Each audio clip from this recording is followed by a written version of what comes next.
Colonel Douglas MacGregor, man. Oh my God, I'm waiting for this one. Oh my God. I've always watched your content. I've always thought it was so level-headed and rational. And you said you were an advisor to Trump in the first term. And I get why, because I think in the first term, we had a lot of there's a lot of crazy conspiracies that are probably true that happen with whenever you get billions of dollars and you're rich and you're smart, crazy stuff happens. And you can dig up a lot of bull stuff about these people. You know, but you were working for a guy that actually, you know, that's why you were there. So what changed between the time that you were there and now?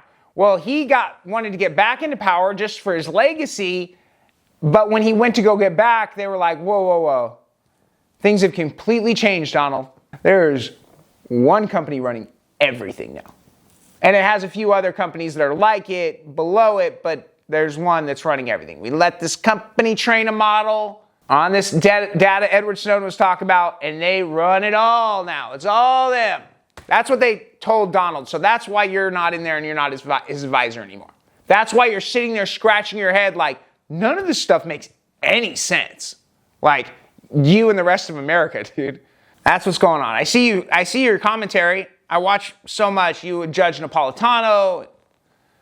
You with the deep dive with Daniel Davis. Shout out to both of them. I think you guys are good, honest Americans. And I look up to you. And I mean that from the bottom of my heart. And so you did an alternate State of the Union, right? And I think I shed a tear with how honest you were. And you know what my first thought was? My grandparents that I knew very well would have elected you president.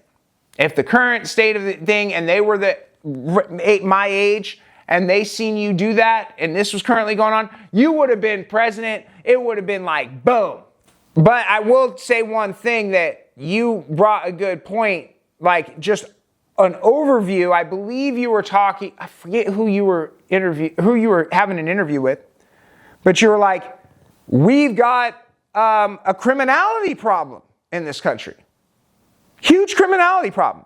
You're very right. You're right over the target. You're right over the target. That's called a criminal insanity problem. And it doesn't come alone.